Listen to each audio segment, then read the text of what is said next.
Por si mañana no estoy o no puedo venir a verte.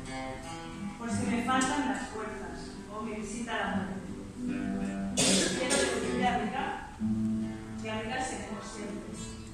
Mientras tú me recuerdes, yo te tengo presente.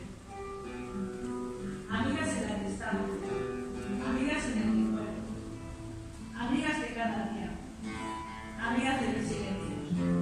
A todas os quiero por igual, a todas os llevo en mi pensamiento.